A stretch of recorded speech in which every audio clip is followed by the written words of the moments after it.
E aí galera, aqui quem fala é o Diego Matarema. E bom galera, eu estou aqui para avisar sobre a mudança do canal, o que ele passou e por tudo que ele passou, por não ter mais vídeos, tudo tal. Então galera, como eu posso falar para vocês, estava muito ocupado com trabalhos, lição de casa e tudo mais. Viajei para a Barra Bonita. Bom galera, mas vocês podem ver que eu estava muito ocupado, não podia gravar vídeo, mas em dezembro vou ganhar meu Xbox e vou ter mais tempo e vai ter feriado. Então pretende pensa Diego, vai.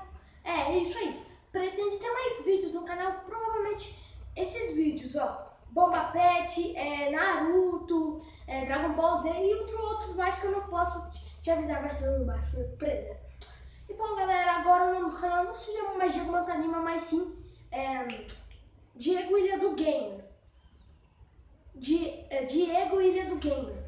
Bom galera, a nossa foto do perfil é do Sasuke, que eu gosto muito do Sasuke, ele é muito da hora, é meu personagem favorito de Naruto.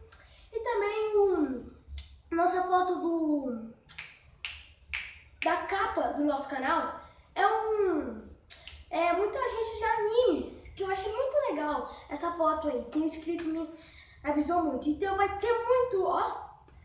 Eu sei que eu não sou um youtuber muito famoso, tudo tal, mas eu não tô nem aí. Eu só quero animar vocês com meus vídeos, até é legal gravar vídeo com vocês, tudo tal. Mas vai ter muito mesmo, ó. E é isso aí, galera. Só pra avisar aqui sobre a mudança no canal e tudo mais. Se você gostou desse vídeo, aperta no gostei, dá aquele like, explode no gostei e dá muito comentário, galera, sobre os jogos que eu posso jogar. Se eu não puder jogar esses jogos, se vocês falarem, eu vou me arrepender muito, galera. E é isso aí, galera.